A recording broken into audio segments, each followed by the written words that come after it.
Welcome everyone to this Friday edition of Inside India. I'm Sri Jegarajah. Your headlines: India looks to make a final push in trade talks with the United States with a potential deal by the end of this month. The phone call between Presidents Trump and Xi may have cooled trade temperatures somewhat, but the escalating feud between President Trump and Elon Musk has got the whole world watching and questioning what will the fallout be. And the Reserve Bank of India is due out with its decision today. It's widely expected to cut rates by 25 basis points for a third time this year.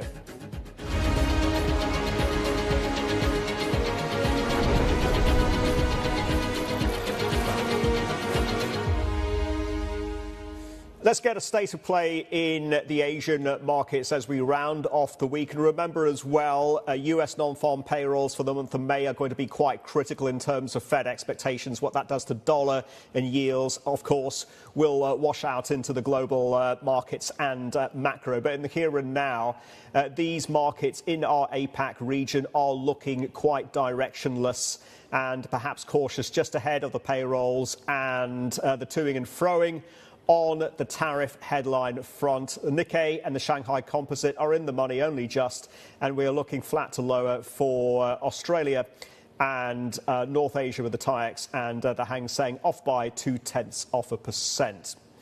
The Indian markets join us in about 45 minutes' time. Here's what GIFT Nifty futures are indicating. We're looking at 24,851 at the open, so that implies upside of about 100 points. Dollar-rupee exchange rate at 85.87.90. Remember, critical for market sentiment and for the macro picture, and the inflation read is going to be what the RBI does. And let's face it, they're going to have to digest some interesting data points, to say the least, given Q4 GDP surpassing expectations of the services sector PMI earlier this week, which did reveal some intensification in terms of pricing pressures. So all grist to the mill for the RBI. Expectation is that they will cut the benchmark repo rate by 25 basis points. Meantime, US President Trump and Chinese President Xi Jinping finally getting in touch. The 1-hour phone call last night thawing tensions, addressing some of the issues that did crop up in the last week, leading to what Trump called a, quote, very positive conclusion. No, I think we have everything. I think we're in very good shape with China and the trade deal. We have a deal with China, as you know, but we were straightening out some of the points, having to do mostly with rare earth, magnets, and some other things. So those reduced trade tariff rates, they remain in effect? Yeah, we have the deal. I mean, we've had a deal. We announced the deal, and we'll be, I guess you could say, I wouldn't even say finalizing it up, Scott. I would say we have a deal, and we're going to just make sure that everybody understands what the deal is. President Trump also said both leaders have agreed to visit the other in the coming months and that lower talks will continue to iron out any remaining issues. China's read on the call, a little more tepid, reiterating that China has honoured the agreement made in Geneva and the US should remove negative measures taken against China. Now, the Trump-Xi dialogues have been upstaged by the very public fallout between President Trump and Elon Musk, as the relationship between the two men appears to have gone up in flames. The former allies trading insults on their individual social media platforms, with Trump calling Musk crazy and threatening to remove his government contracts while stating he didn't need Musk to win the US election. Musk biting back, saying he will decommission SpaceX's Dragon spacecraft before stepping back on this and calling for President Trump to be impeached and accusing the president of not releasing the classified files on convicted underage sex trafficker Jeffrey Epstein because it implicates the president himself. Musk offered no further details. Nothing made public from the Epstein files has implicated Trump. The president has denied any involvement in Epstein's criminal behaviour. We'll continue to monitor this billionaire battle and update you as the story develops. Meantime, let's get back to the US-India trade talks and the status there. CNBC TV18's Parikshit Luthra joins us with an update. Parikshit, great to have you on the programme. Does an end June time frame appear realistic to you, or do you feel that negotiators need more time?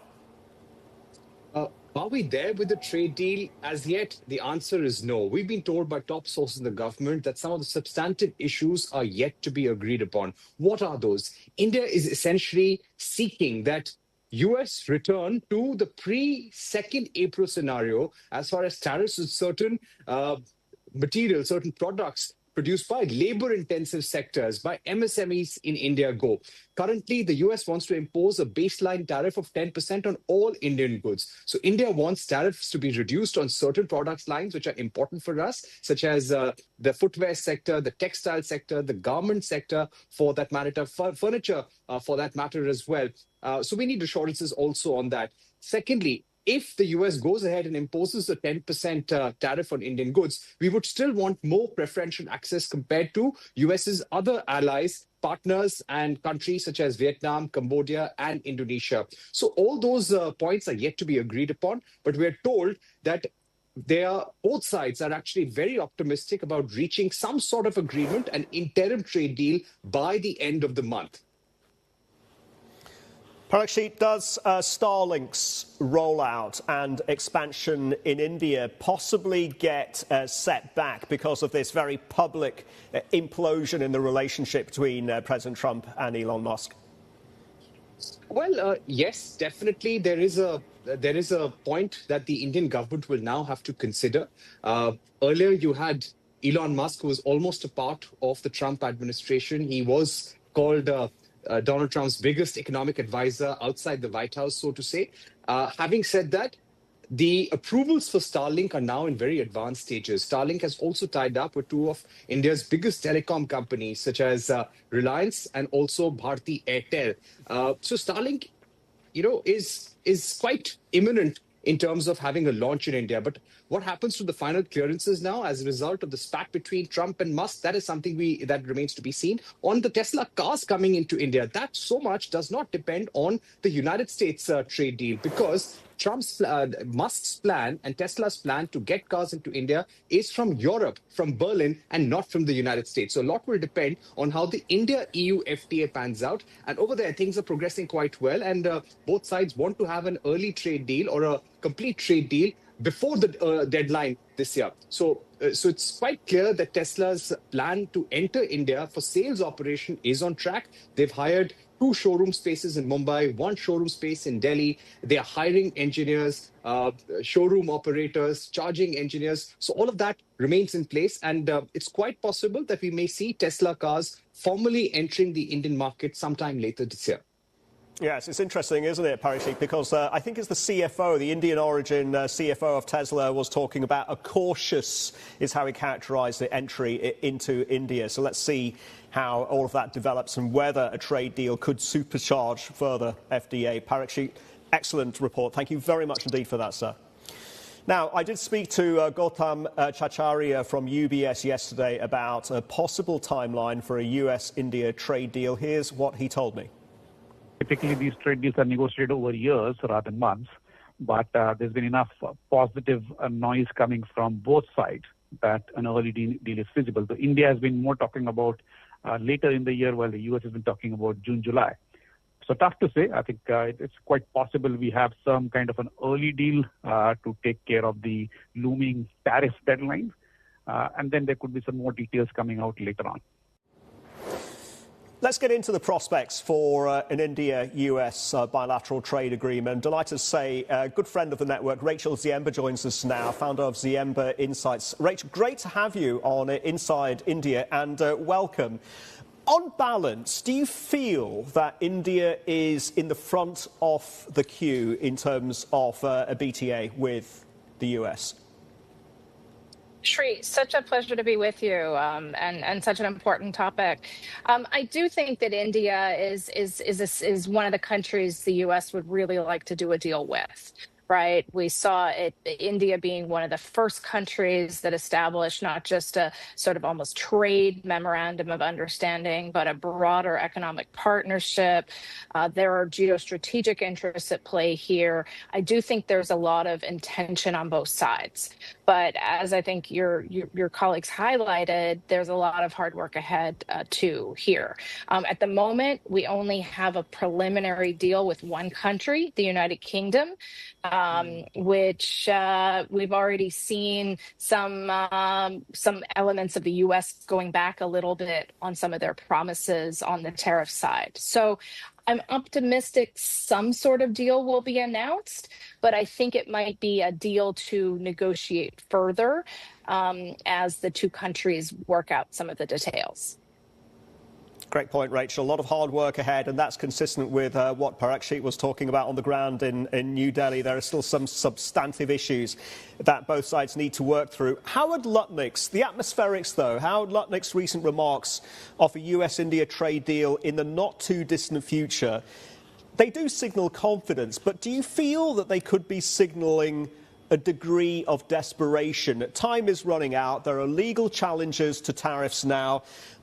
Elon's relationship with the president is clearly imploding. The administration needs a win, doesn't it? Is the US-India trade deal going to be that win?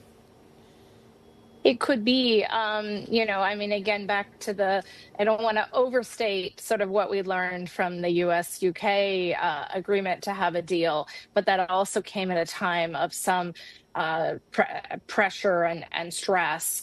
You rightly point out that the reciprocal tariffs, the universal tariffs, those have come under legal challenge. I do think in general that means the U.S. government will double down on other tariffs, sectoral measures, whether it's steel,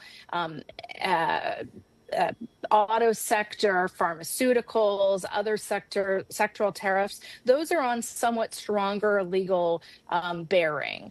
Now, unlike the UK, India does sell more to the US than it buys. But I do think that geostrategic import, the fact that India and the U.S. are aligned on trying to reduce China's role in the supply chain, in technology. There are some really important common interests here. We'll see how the details shape out. Now, I will note that India is also hedging. They've taken the U.S. to the WTO court to raise concerns about the legality of, I believe, the auto tariffs. And India wants to maintain its trade relationships with other countries. India, of course, being a country that historically has been wary of reducing inbound tariffs on agriculture, on other key sectors. So, as I say, I think some tough work ahead. I would be watching, though. Maybe we could see some military procurement. We could maybe see some agreements on the agricultural side, maybe some dynamics on nuclear energy. So my sense is whatever gets announced by the end of the month, that won't be the end of the story. I'm personally really concerned, though, about agriculture. And you're right, Rachel. I feel defence and energy are the low-hanging fruit. But how much of a stumbling block is agriculture going to be to getting a BTA across the line? Because Europe, this is a challenge there. In Japan, it's a challenge there. Sizable farming constituents. Similar story in India. They're encountering exactly the same challenge. This is really where the rubber hits the road in terms of market access colliding with food security. How are they going to square that circle? I think you're right. And the United States, of course, having decided that agricultural market access is one of the things that they want around the world. Now, they may be more focused on proteins and meat rather than grains. But as you mentioned, in India, we know how much of the Indian Union budget goes to supporting farmers. I think that this is not only food security, but also economic and socioeconomic security. We also might see some attempts and agreements on the energy side. U.S. LNG is still too expensive for India, so I don't see a lot of sales there. But of course, the U.S. and India face the challenge that both countries would like more manufacturing investment at home. So I think there are some challenges ahead, which strikes me that it might be a narrower trade deal than some countries are hoping for. That being said, Some of the other countries with which the U.S. is actively negotiating, other Asian economies like Japan and South Korea, are also facing some roadblocks. I'm not sure that Trump and his team are ready to admit that trade deals aren't easy to do, but there are reasons. There are reasons why these are tough. I think I'll be watching for what kind of low-hanging fruit there might be, and maybe leaning into as I said, the geopolitical and the sort of regional dynamics. And with both the G20 and the BRICS meetings coming up, I also wonder we might see some headlines that knock things off track a little bit, especially where the BRICS are concerned. India is unlikely to, really go strongly into de-dollarization, but but India will want to preserve its foreign policy autonomy on a variety of areas. Rachel, ultimately, India's longer-term aim is to move up the value chain, move the economy up the value chain into advanced manufacturing. Do you feel that these trade deals, whether it's with the United States, European Union, or with the UK, which is more or less in the bag, are going to supercharge FDI inflows and private capex investment, which is what India really needs right now? Yeah. So historically, investment follows trade because of predictability, and that investor in that way. At this point, I think the jury is still out whether a U.S. trade deal brings predictability and long-term rulemaking, given some of the changes we've seen. I will note that a number of these deals are more comprehensive deals, and actually the first and one of the most important economic partnership deals India signed a few years ago was that with the UAE. The SEPA there, which really did increase both trade and investment. I think we'll continue to see India and the UAE building on that relationship. There's some new relationships in the pipeline with Saudi Arabia, though, of course, Saudi Arabia is investing a lot at home and wants to build its own manufacturing. The challenge now is that a lot of countries around the world want to attract advanced manufacturing, and the demand may not fully be there. But I have been heartened by the fact the way the Indian government has tried to create some one-stop shops for inward investment and infrastructure, and the like. So some steps forward, even if there are some steps to the side as well.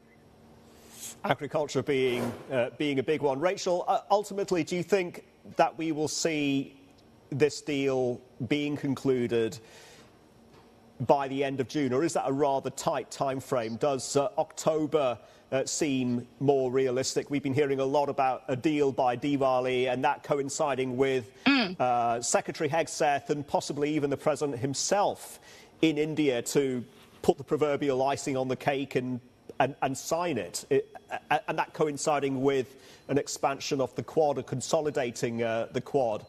Does that sound right to you?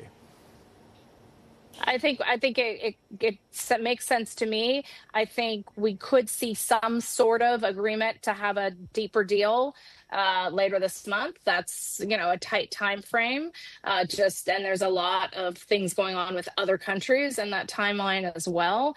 So if we do see a deal, and I think the U.S. government will look for a reason to kick the sort of higher tariffs down the road further, so they need a deal for that, then there may be another round of negotiations in the fall.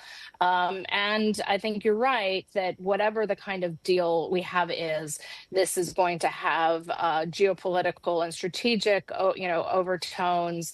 There will also be, we might well see new announcements relating to, things like, I2U2 and other different groupings of which India and the U.S. are a part.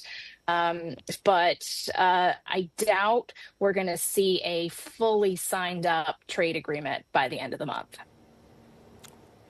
Understood, Rachel. We've got to leave it there. Thank you very much indeed for your insights. Always great catching up with you. Thank you. Rachel Ziemba there from Ziemba Insights. We'll be right back after this break.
Welcome back. Trade talks with the United States continue to dominate the international agenda. We were just talking about India's experience, US-India trade talks. Carrie and Joji has the latest from Tokyo and joins us now. Carrie, and I know that we've touched on this before, is agriculture as much as a stumbling block in Japan with these trade talks as it is in India?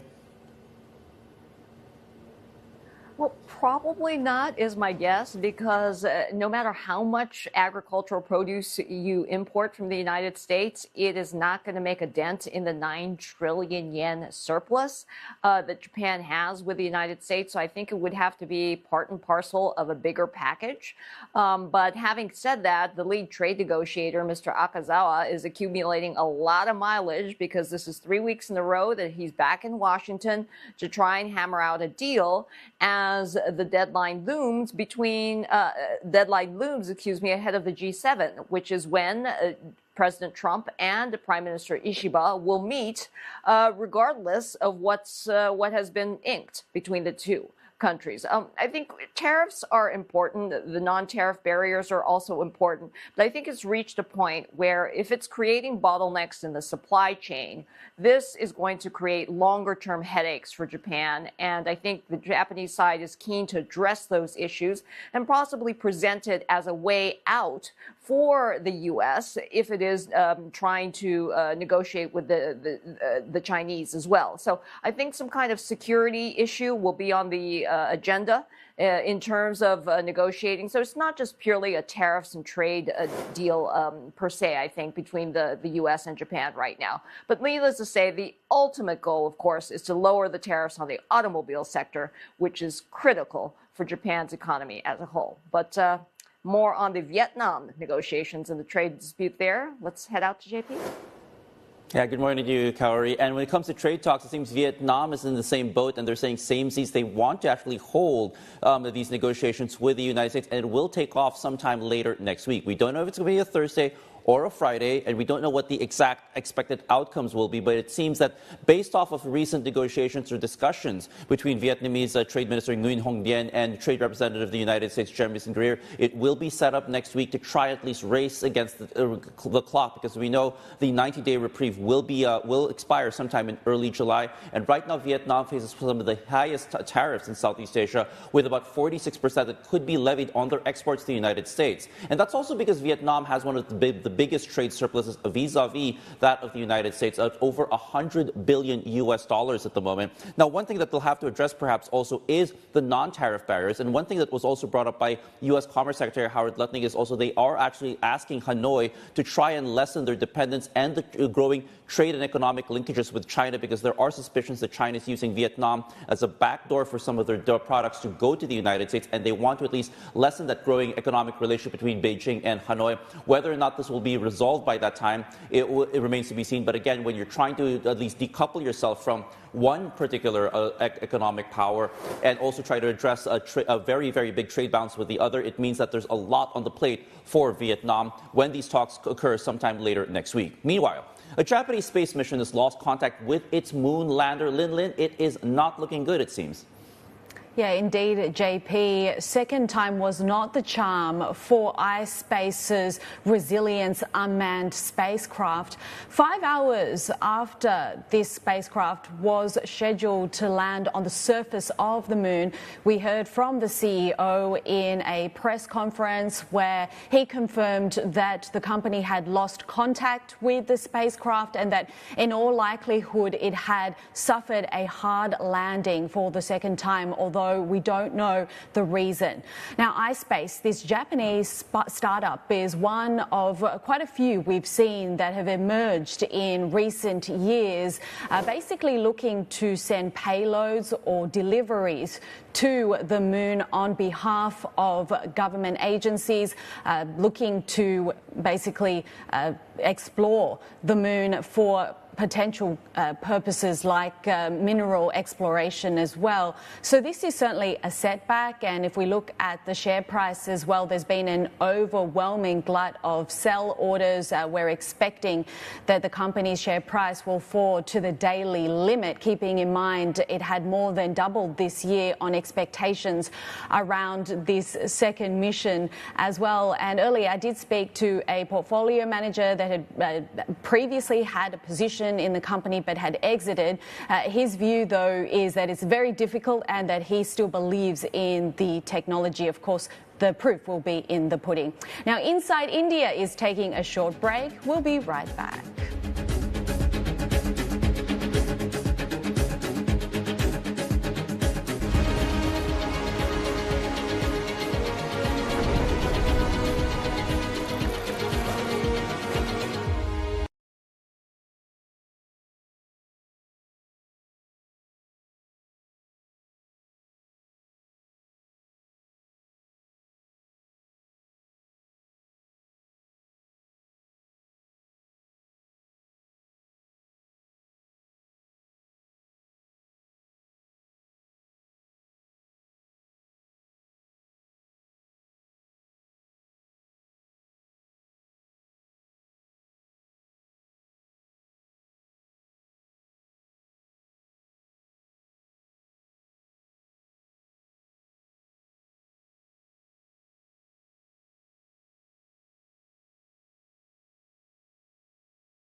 Welcome back. You're watching Inside India. Some of the stories we're keeping tabs on outside of India.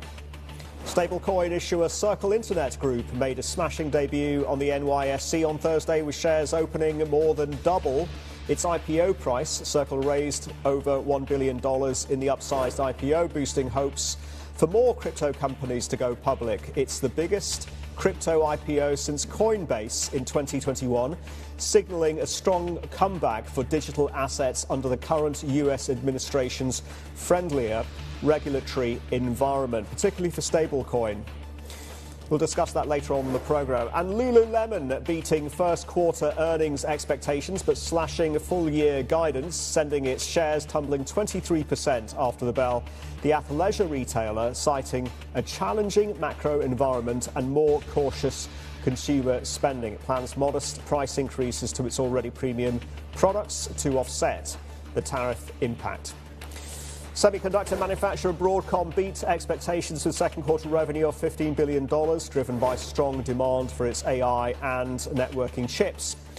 It's forecasting third quarter revenue of around $15.8 billion, slightly above Wall Street expectations. The company believes its AI semiconductor growth is set to accelerate, boosted by hyperscale partners like OpenAI and Google. Right, we're also getting some lines about the very public spat between President Trump and Elon Musk. And this is according to Politico.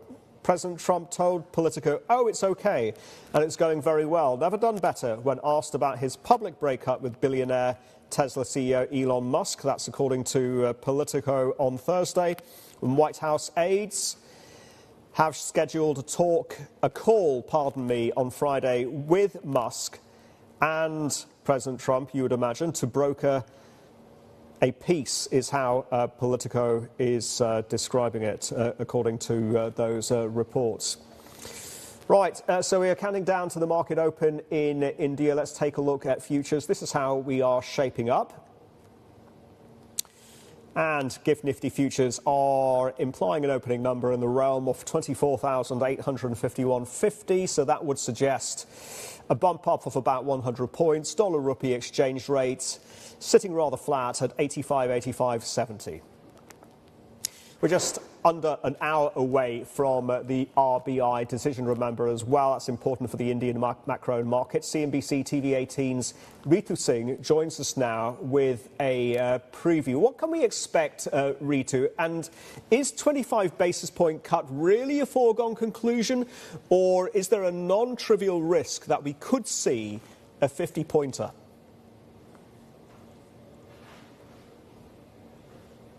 Good morning, Sri. Well, you know, that 25 basis point rate cut is pretty much priced in because you see the inflation readings in the last 3 months have been below RBI's 4% target. And for an inflation targeting central bank, it will be hard to justify not delivering a rate cut in this policy. So with that, we're going in with the expectation of a hat trick, a third consecutive rate cut of 25 basis points. But the biggest surprise will be if the rate cut is larger than 25 basis points, with a handful of the respondents to our poll expecting a 50 basis point rate cut, although that's still an outlier. 25 is the consensus that we're going into it with.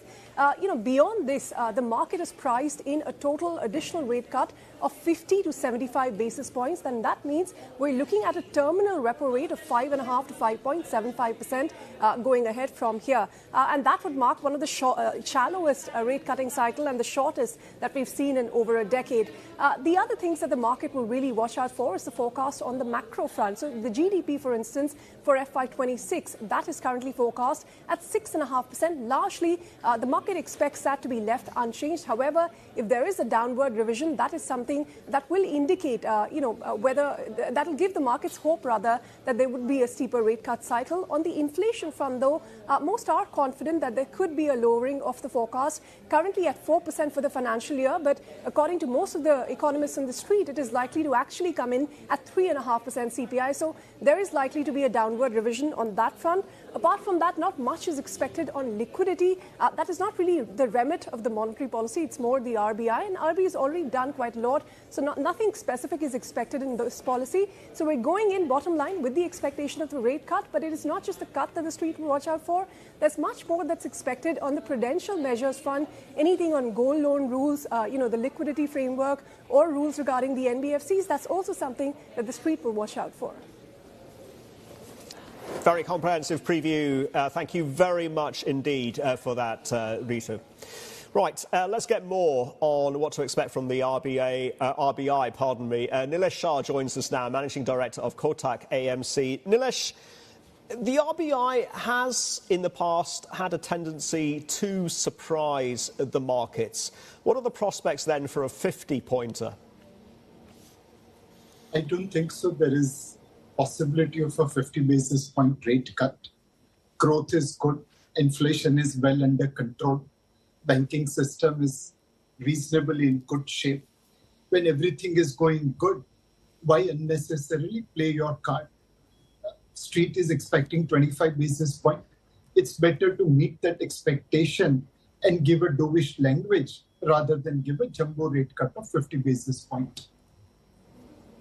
Understood. And what can we expect, Nilesh, in terms of the macroeconomic projections, in terms of FY26 GDP, largely expected to be about 6.5%. Inflation forecasts, could they come down? So by and large, RBI's GDP forecast has been a little bit ahead of the street. And so far, they have been proven right. I think at 6.5%, they are at the top end of GDP forecast for current year, unlikely to revise upwards.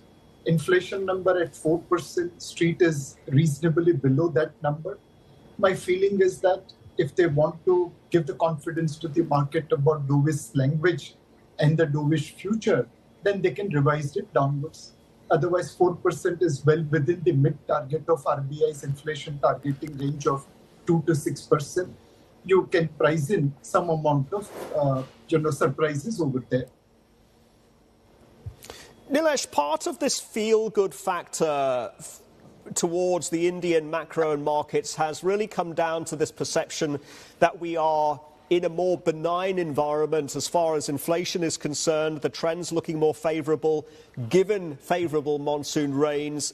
Is that why we are perhaps seeing renewed confidence amongst the rural consumer in India? And in your opinion, just how well anchored are inflation expectations? So there has been a lot of steps taken on both demand side as well as supply side. The RBI has been fairly proactive in managing inflation and taking rate as well as liquidity action. The government has taken a lot of steps on the supply side. The rural consumption undoubtedly is supported by recovery in agriculture, where India gave highest ever food production this year. With good monsoon, next year should be better than that. More importantly, government has put a lot of money in rural economy, some through subsidy schemes, some through credit mechanism.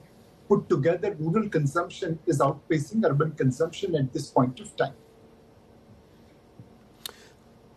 Nilesh, when you look at the recent data, what are the implications for the RBI of this week's services sector PMI, which did reveal some intensification of pricing pressures, and then last Friday's Q4 GDP surpassing expectations at 7.4%. Do you feel that the policymakers are largely going to write those off and look through them as seasonal distortions as well as one-offs relating to taxation revenue? So in the fourth quarter GDP, there could be some front-loading because of the tariff-related issues. The second could be, this was well within RBI's expectation. They were always looking at fourth quarter at 7% plus. My feeling is that next year's numbers are going to be 6 handle and not 7 handle in almost all the 4 quarters. Keeping that in mind, I think RBI will be pro-growth. Inflation, thanks to monsoon and other steps, is under control. Now it is time to ensure that growth remains 6.5 plus rather than 6.5 minus. So they are more likely to see through number. They'll wait for a trend to emerge and by and large remain pro-growth as inflation is well under control. What sort of sense are you getting about consumer sentiment, Nilesh, amongst the urban consumers? Because there seems to be something of a disconnect between optimism amongst rural consumers and I wouldn't say go as far as to say pessimism, but some caution amongst urban consumers. How would you characterize their health? So there is a shift in the pattern of urban consumers. The basic necessities like consumer staple, by and large, everyone is consuming. The spending is going more towards consumer durable. For example, mobile phones, electronic gadgets, they are taking large amount of money. So if you look at consumer durables, growth seems to be reasonably good. Of course, there will be volatility over there. For example, as Monsoon said early, AC sales demand came down. But this shift of consumer staple to consumer discretionary is happening across almost all segments of urban consumption. And we think going forward, it's likely to accelerate as 1 lakh crore tax rebate was given in this budget. It's recurring year to year. There is potentially reduction of interest rate burden of 1 to 1.5% from the top. That will reduce EMI burden for Indian consumers and put $10 to $15 billion in their pocket this year and next. There is potential petrol diesel price cut on the horizon as global crude prices are well below pump prices in India. And finally, in 2027, there will be 8th pay commission. Put together, the urban consumption should get supported over the next 24 months, thanks to tax rebate, EMI burden, potential petrol diesel price cut, and finally pay commission. Nilesh, considering this broader theme of the financialization of the Indian consumer, are there signs of higher debt, especially higher household debt, starting to build? Are they becoming problematic, and could they perhaps put the brakes on consumer spending? So India is such a large country that there will be one segment of society where these numbers will be definitely true. Is that large percentage or a minor percentage? That could be the debate. I'll just give you two data points.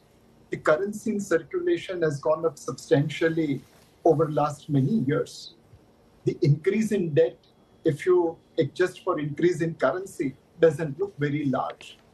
Second, look at the wealth effect of gold. Indians are the largest owner of gold in the world. Gold is on a bull run. The wealth effect of gold is far more than the debt creation. So in a large society like India, there are citizens, residents who are leveraging their wealth creation to consume, and they don't mind borrowing if the option is better. On the other hand, there is a small segment of society where probably they have over-leveraged themselves. It is reflected into microfinance and unsecured lending where NPA numbers have gone up. But that's a small percentage of the society in our opinion. Nilesh, what about the external side of the equation? And let's bring in what potentially could go wrong. In my conversations on this program with economists, when I've asked them this question, they've unanimously said it's the global growth concerns, it's the spillover off the tariff narrative. If that continues to head south, how concerned are you about a growth scare, possibly even a recession scare or a recession event spilling over into India and impacting the macro picture there? So on the external side, I think in the near term, there is one more concern. RBI has built a reasonably large short forward position that's running into tens of billions of dollars. How will that get unwound? While on one hand, we have adequate reserves nearing $700 billion, the short forward position of tens of billions of dollars, obviously market will keep a watch. The medium to longer term concern will be obviously tariff. If global growth slows down, India is not immune. We have almost 5% share in services exports, which is directly linked to the global growth. Are we in a better position to manage global slowdown? Answer is undoubtedly yes, but we are not immune. If there is a reduction in global growth, if there is barriers on services, free exports of services, undoubtedly Indian growth will have negative impact. Nilesh, we're going to leave it there, sir. Thank you very much indeed for your insights ahead of the RBI and given the economic challenges and the opportunities in India. Nilesh Shah there from Kotak AMC. Thank you, sir. Moving on, Mumbai's markets are just joining the trading day. We'll bring you the early movers when we return in 2 minutes.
Welcome back. Indian markets are just joining the trading day and just stumbling a little bit at 24,728, which is interesting because futures were suggesting upside of about 100 points. So let's wait and see if that eventuates and the markets do pick up some steam. In the meantime, let's give you the exchange rate. Dollar rupee 85.7670, so flat at that particular level. Now, India's Federation of Auto Dealers is just out with some data. Sales volume in May was up a modest 5% year-on-year. The industry group sounding a cautiously optimistic note for the near term. It highlighted global supply chain headwinds, including rare earths constraints, that could curb consumer sentiment and add to cost pressures. Shares of automakers are currently stacking up like this in the Indian market. Now, India is pulling out all the stops to grow its aviation sector. This year, New Delhi hosted the AGM of IATA, the global trade association representing the airline sector, as well as the World Air Transport Summit. I'm very pleased to say CNBC's Monica Petrelli is back with us from her trip in New Delhi. Great coverage there, Monica, and has the highlights. Thank you.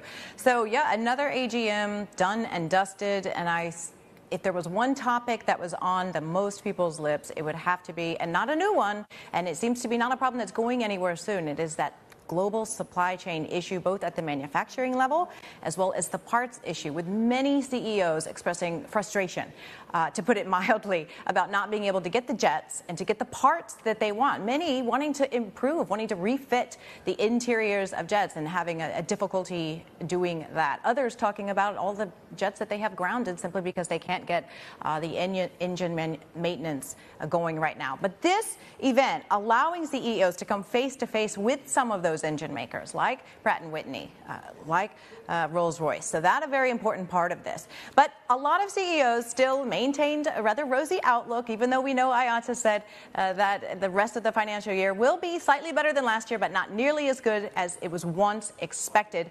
Now, I can say the two CEOs that I think have a reason to be rather positive were the two from India. We were able to sit down with both Air India CEO Campbell Wilson as well as Indigo CEO Peter Elbers to talk about the future of aviation in India. We also paid a visit to Air India's new training academy to see the next generation of cabin crew and how they are being trained. Take a look. It's the third largest and fastest growing air travel market in the world, and it's only getting started. India's rapidly growing middle class, rising tourism demand, and infrastructure investments are spurring what Prime Minister Narendra Modi has described as a golden chapter in the industry. The sector has been growing more than 10% annually, contributing more than $50 billion to the economy in 2023.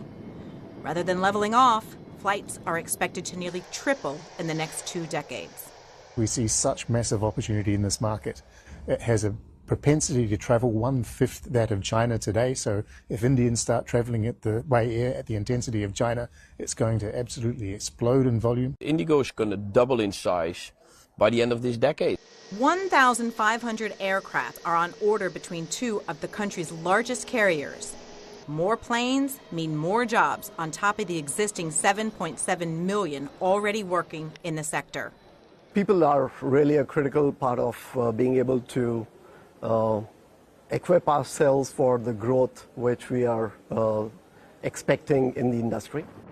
The International Air Transport Association is forecasting the need for tens of thousands of new pilots and maintenance staff over the next 2 decades, which is why India's airlines are planning for the future now. So this might look like a normal airplane, but it's not. It's part of Air India's training academy. It opened in late 2023. It trains on average around 2,000 people per day. Everyone from flight crew, like you see here today, to pilots, to maintenance engineers.